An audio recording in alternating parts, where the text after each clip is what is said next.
Hello, big beautiful world. Today we are going to go weird and wacky. More weird and wacky than usual, in fact. I hope that's not COVID, son. Oh, we've got a pupper. I've got a kitty cat. Milo and Kilo. No, Kilo and I forget what their names are. This is... You'd be forgiven for thinking this was a chopper, a helicopter of some kind. No, this is the Edgley Optica. This is the recent payware version. The hype crew, I think, who did it. We'll hop out, have a quick squiz, hop back in, take off, and I'll talk crap for half an hour. What have we got? Here we go. Okay, so it's a ducted fan thing. Really? It's made in the late... What kind of... It's got US markings. I don't think they ever used it. But there you go. It might have. It's English. Look at this guy. It's a Philadelphia experiment. He's halfway through the wing, still managing to get a call through to his mum. There you go. You might want to hop out of the road, mate. There you go. Now we don't have... Why have I got that? Yeah, you know, you're going to be right there, son, or what? You got Tom, Terry, and that's not Teresa. That's somebody new. Is that Thaddeus? Tad, Tom, and Terry. Listen, do us a favour, do yourself a favour, get out of the road. Let's hop back in, let's get up in the air.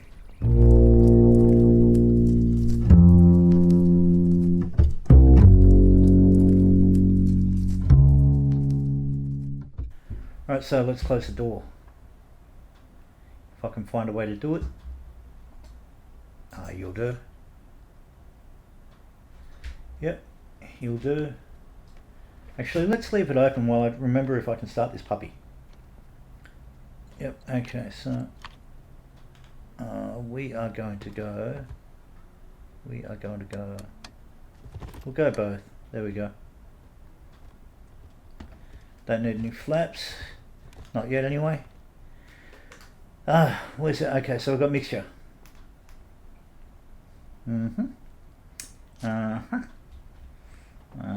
Blame it on the battery. So this is our ignition. Okay, so battery. Probably don't need the generator on yet. We do need the fuel pump, at least to get some juice to it. Alright, nav strobies, not that these guys are going to be looking. We're going to get them all on. Alright, I can see that's actually going to annoy the crap out of me, that pump sound, so hopefully we'll get to turn that off shortly. Alright, let's see if she starts for us, shall we?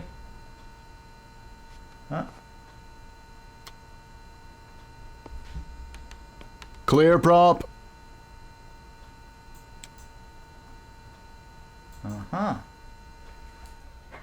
Nothing. Nothing. What's that? Support, got no idea what that is. Excellent. Alright, we'll make it up as we go along.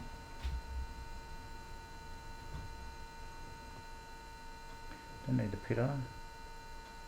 Okay.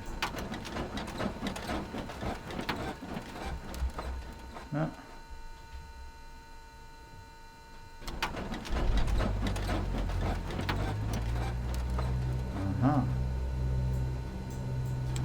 Oh, we got it. We have it. We have it, peeps. Sorry, I just, even with the door open, I didn't bloody hear it. Alright, we'll shut the door. Let's get up in the air so I can start talking crap.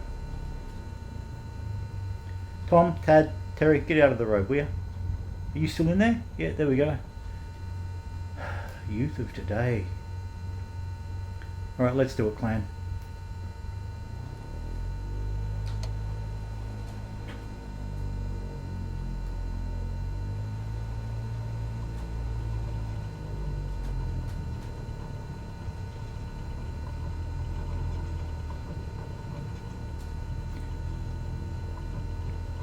Right, so we're going up over Phillip Island in this weird and wacky little beastie.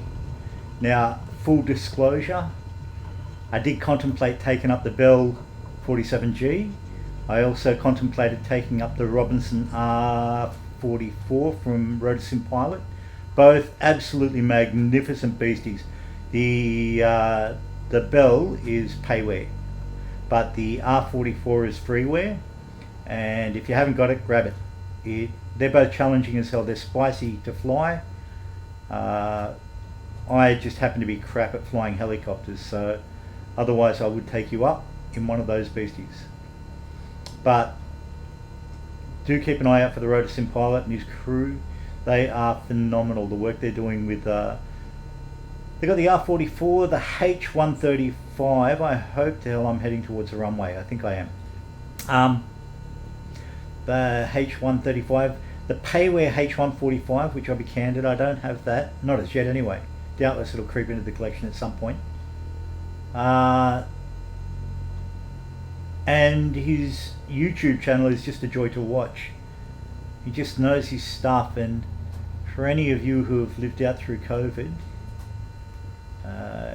he's been a godsend, as with so many other. So I guess this is in fact a shout out to many of the people who have kept, I don't know about you cats out there, but who have kept me sane through the whole COVID experience. People like Rotorsim Pilot, Flight Sim Pro out of Sacramento, Flying Dad here in Australia. I think I've given them all a big shout out before, but really, Av Angel, of course. Rachel, everybody loves Av Angel because she's a bit awesome. They're all a bit awesome, truth be told.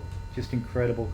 And they have, in case they don't know it, they've actually helped buck up the spirits for a lot of people who have had to live through the whole lockdown experience. Alright, so we're just going to turn around and take off south and get her underway.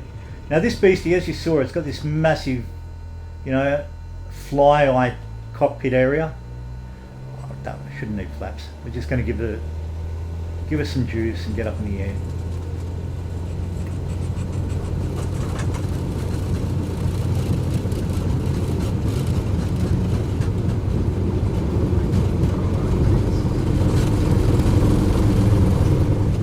And we're off. Nice long runway. Yeah, big flyer. The whole idea is in the late 70s, Edgley Optica, Edgley himself, unfortunately I don't know too much about the man, but he wanted to create something for, that could stay in the air forever and have all the properties of a chopper, but all the safety factor of a fixed wing aircraft. And so they came up with this beastie, and the viz, as you can see, is extraordinary. It's just, we want to make sure I don't have fixed undercarriage, I believe. Yeah, it really is a kind of a buzz to birdle about in.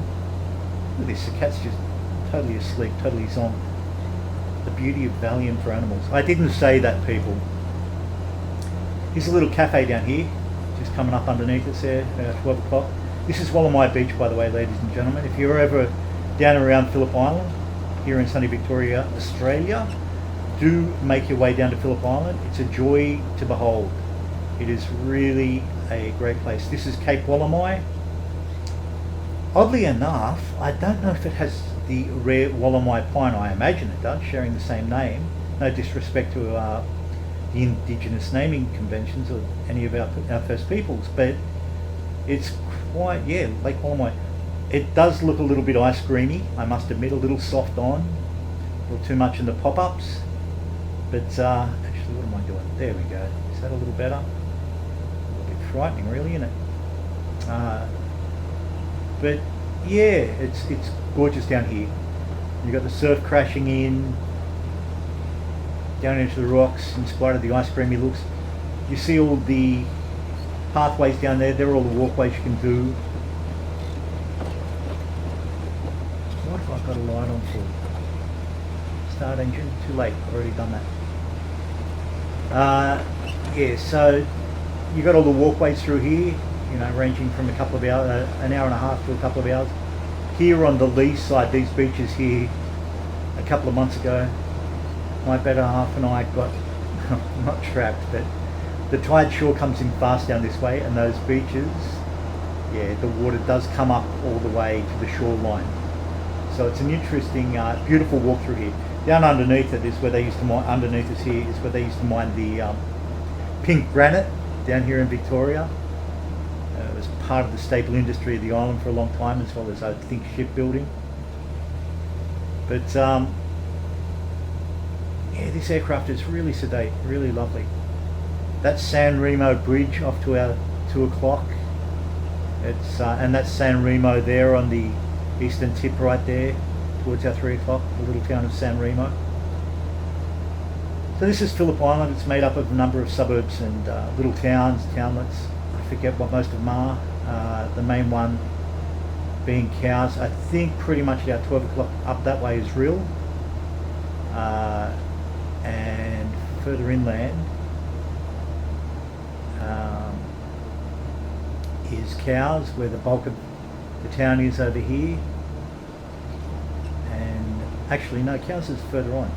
Cowes is further over, yeah, Cowes is over yonder. Pretty much also about 12 o'clock. 1 o'clock is Rill. Now the reason I want to come down here is, I don't know. Oh yeah, no, that's right, because last week we went up, there's our airfield beneath us. We'll be coming back to that puppy. If I haven't put you fully to sleep like I have this cat, by the time we get back. But trust me people, I'm a whole lot safer in this thing than I am in the choppers. I just, yeah, I take my hat off to any helicopter pilot who somehow safeguards his passengers or her passengers from hurling at every buffet of the wind. So this is the main drag ahead of us. Takes us right through the island, all the way over to Cowes there, and Ventnor, which is named after a little town in the island, Isle of Wight, over in southern England. And for any of you cats, here's a little shameless plug for a great band who's emerging from the Isle of Wight, a band called Wet Leg. They're awesome, they're fun, they're kooky, they're really, really cool. Quirky pop, I guess you call it. Wet Leg, or Wet Leg, with an emphasis on the second letter. Evidently it's the name they call mainlanders of mainland England, Wet Legs. So yeah, keep an eye out for Wet Leg, they're really cool, a lot of fun. So what we're going to be coming up over, I won't hang about over the towns. So there's Rill up there towards 2 o'clock, and straight ahead the bulk of the area. This is one of the Millionaires Rows along here. A lot of really cool palatial houses. If you're ever hanging out down this way, just grab a group of mates and Airbnb for the weekend. 4, 5, 6 bedroomed houses where you can hang out, and people down this way are super cool, super lovely. So of course the big attraction of Phillip Island, which you all knew I'd get to eventually, given that we visited Spa-Francorchamps in the old Courtron last week, is coming up just at our 11 o'clock now. The famous, or maybe you don't know of it, I don't know, but this is the Phillip Island Raceway, the Phillip Island Race Circuit. I don't think they race cars here anymore, but they did. They did for many decades. This was one of Australia's premier race circuits. It used to race cars from, I want to say 1928. I don't know if that figure's right. It's just me rattling off nonsense from the top of my head. So as ever, I could well be wrong on that. But I'm pretty sure it does date to the mid or late 20s. And as you can see, it's quite a cool circuit, quite a long circuit. I think it used to be substantially longer. But this is primarily for the bikes now. Think Isle of Wight, I believe. The TT races. It's Isle of Wight, isn't it? Yeah, I'm pretty sure it is. So yeah, good circuit. If you're an aviation buff, just back at the airport, and I'll be touching on it. It's kind of a disappointment of mine, really. In reality, you've got the Vietnam Veterans shed or museum. It's one of the sheds down there, and parked outside it, up on the stands, is an old caribou, a boo-boo, as they used to call them here in Australia, and I believe in Canada as well. De Havilland Canada boo-boo, caribou, and I think it's a Grumman tracker from memory, or maybe a Prowler. But we're going past the circuit now, the race circuit. We're just continuing along. So that's Ventnor over yonder, I think. That'll be Ventnor right there. Go towards our 2 o'clock mark. And actually, yeah, we may as well head over there. Look, let's just do it, eh? We'll come down over main drag.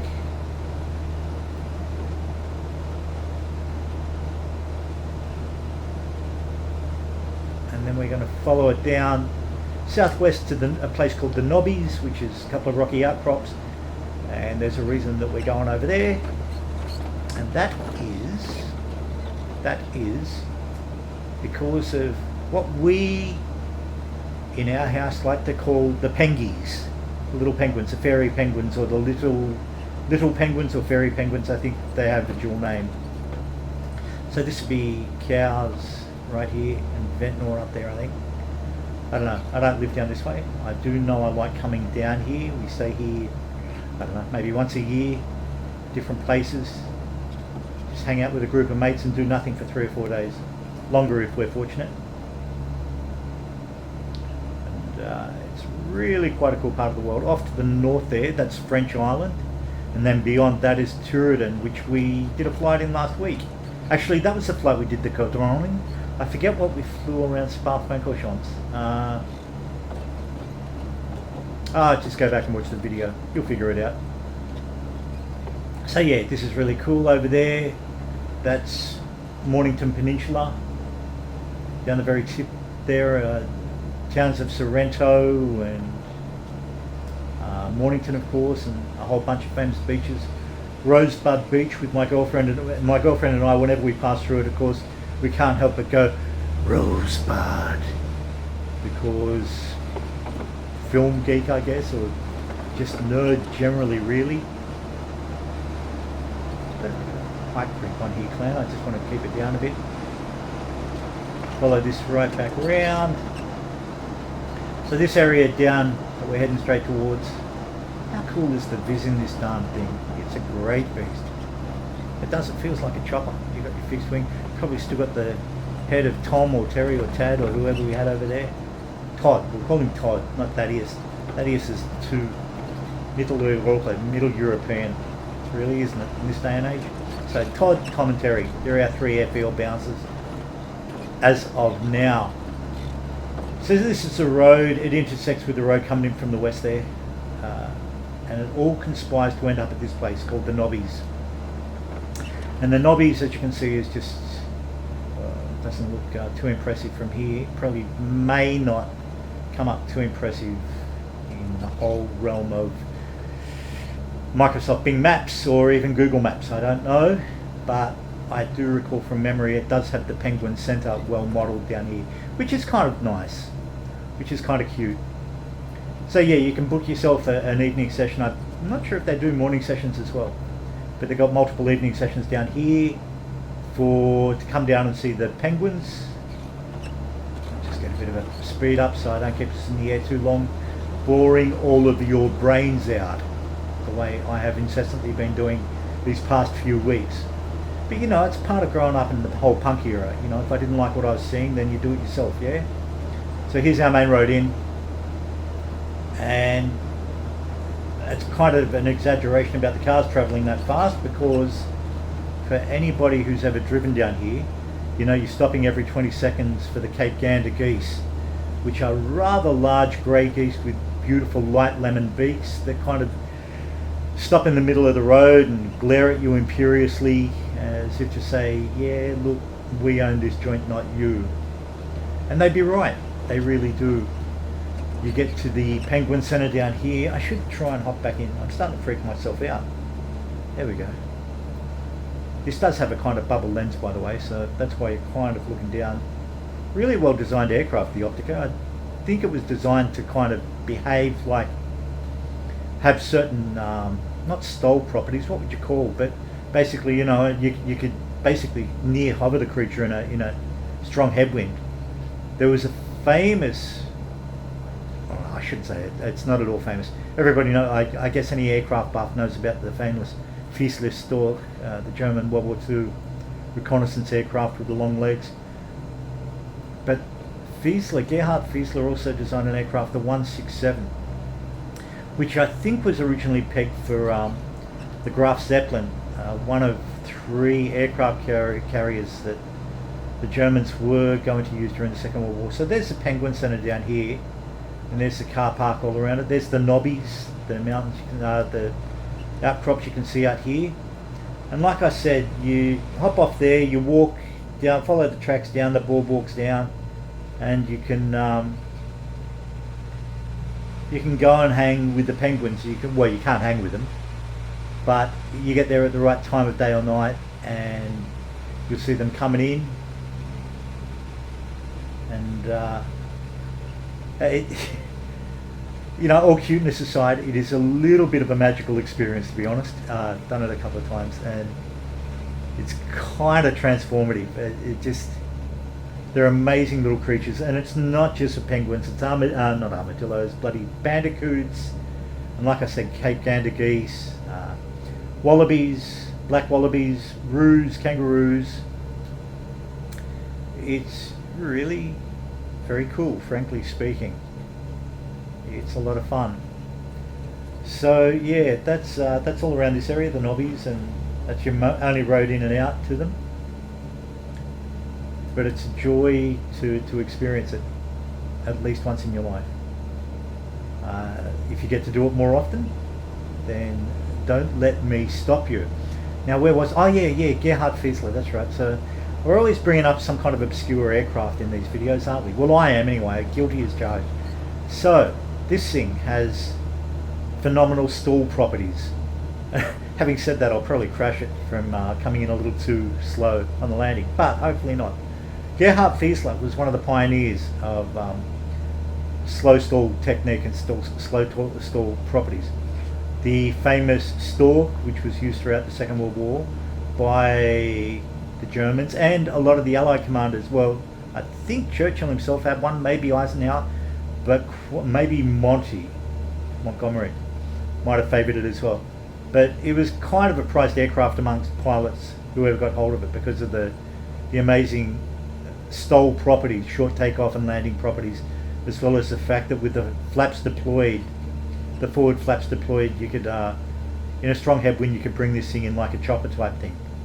And this aircraft emulated it. This Edgley Optica emulates these properties. I think they did sell quite well, these, but not in large volumes because it was a private venture. So the cat's still asleep. Good. I think I put the dog to sleep now as well. Awesome. So the other thing as we come back over the race circuit is we'll just pick up a bit of speed. How are we looking on the T's and C's? We're doing okay. We are doing all right, people. So coming back over the race circuit, the one thing I wanted to finally touch on before we bring it back into land is, if you're a cinemaphile or a film lover of any kind, this is the famous scene where Fred Astaire takes his last race. It was his only dramatic role, and he drove a D-type Jag from memory. It's a long time since I've watched the flick, but I did love it. A very powerful movie called On the Beach, Stanley Kramer's movie On the Beach. I think it was shot in 58 and maybe released in 58 as well. I'm pretty sure, yeah, I'm going to go with that, 58. It's a bleak film by all accounts. It's based on Neville Shute's novel On the Beach. And it's about the last survivors of worldwide nuclear devastation. So both the book and the movie are really hard-hitting, and object lessons in something I think we need more than ever again in this day and age, at the moment, in compassion, empathy, love.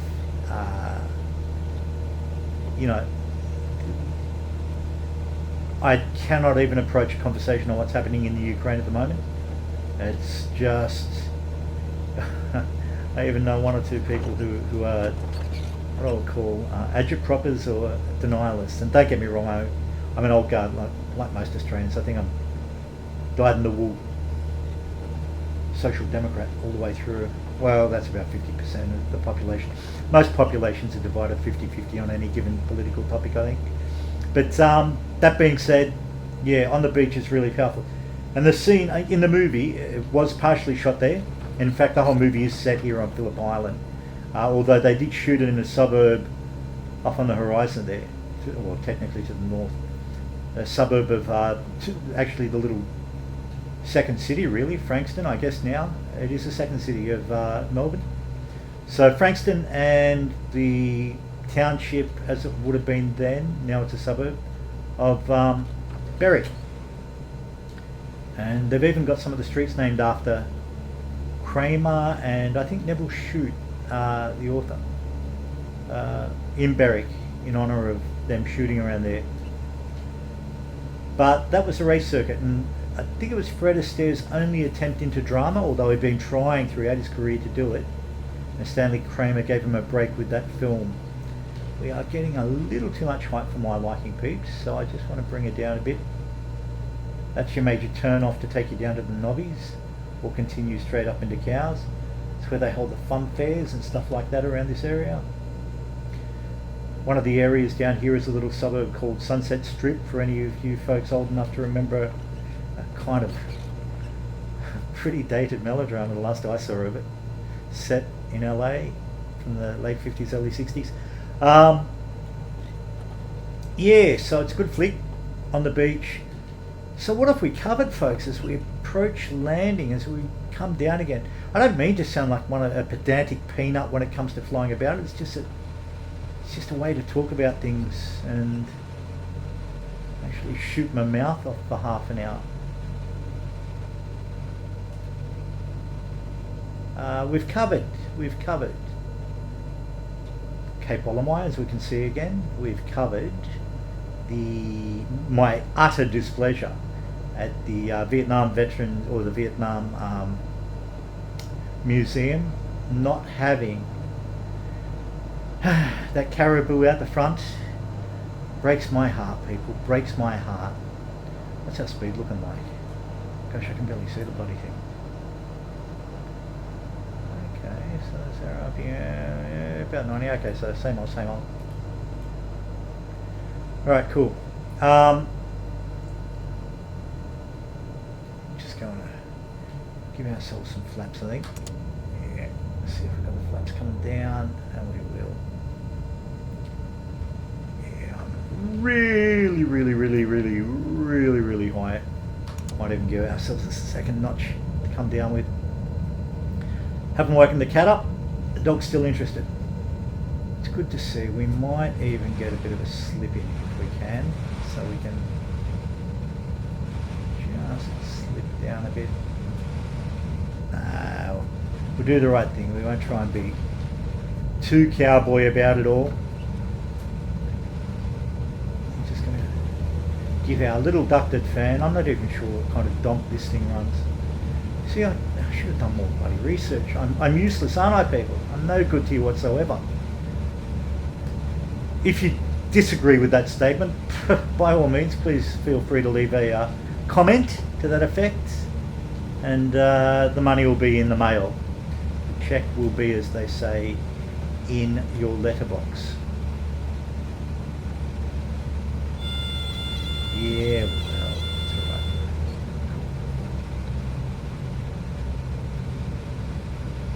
All right, so we're just going to try and put her down nice and easy on the runway. We're going to take her down another notch of flaps. We are. See what the properties of this sucker really are like, eh?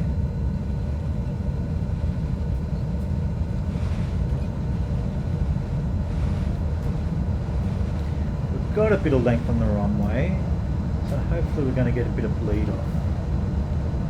If not, the other thing I think that did freak me out about this puppy was the fact that you're coming really close to the ground. We'll see how we go. And we're down, folks. Nice landing. I'm impressed. Yeah, not bad, not bad. Hopefully. Yeah, nice and short. So there you go. That may have looked cowboyish, but I think that's a kind of nonsense they will pull in these suckers all the time. So we're just going to come off the runway. So what did we cover? We covered the Fieseler 167, Gerhard Fieseler's little baby. We covered on the beach, so we've covered movies, we've covered aircraft, we've covered geography, we've covered ornithology with the fairy penguin, we've covered the Wollemai Pine, we've discussed flora and fauna around Phillip Island, I didn't touch on the art circuit here in Phillip Island. For obvious reasons, because it's a very chill island and quite far from the madding throng. There's Tom and Terry and Todd looking decidedly intact, which is highly unusual, but I'm glad he's still in one piece. You know, I'm a good egg after all. Although I still think they're a pack of bozos half the time. Yeah, the artists down here, I do love a lot of the artwork that comes out of Phillip Island from the large artistic community, the painters community, but I must admit they're mainly landscape, for obvious reasons, landscape and seascape type people. And I do wish there were a few more abstractionists down here. I don't know, I'm a modernist kind of guy now. Over here is where the van is heading off to, the serial killer van that I wonder if it's following me from episode to episode. We are going to pull over here. I'm just going to try and put the wind up him. If that's you know, Francis Dolarhyde or Hannibal Lecter or whatever, waiting. Yeah, I do wish the artists had a little bit more abstract art. It's not to denigrate you cats out there. I love your art down this way, but you know, not enough Turners and not enough Pissaros and you know Kandinsky's running around as far as I'm concerned. So anyway, that's ordinarily where you'd see the Boo Boo, just off there, and the Grumman Tracker, and just in that shed there is the Vietnam veteran. But I'm going to park here because, if only for the fact that it pisses off those guys over there. That's my wicked sense of humour. Alright, parking brake on. We'll kill out the mixture. I left the pump on all this time, didn't I, gang? I'm a goober. Yeah. I really am a rat bag. Get all those off. They should have been off long ago. Knock the battery off. Kill our juice. No. Correct. Alright, Papa. Do you want to hop out, mate, or what? What are you doing? Aren't you quite content? I forget. What's this thing do? Does it open the door? No. There we go. Open you up. There you go. Hey, you. Wake up. Bloody moggies. Bloody freeloaders. Gang. Big beautiful world. Thanks for joining me on yet another edge of your seat thrilling experience here in Microsoft Flight Simulator land. As ever, stay safe, stay sane, lots of love from this quarter of the world. I'll flick that puppy off as well. Maybe not. Alright, there we go. Bloody COVID. Can't get rid of it. Alright gang, stay safe. Bye.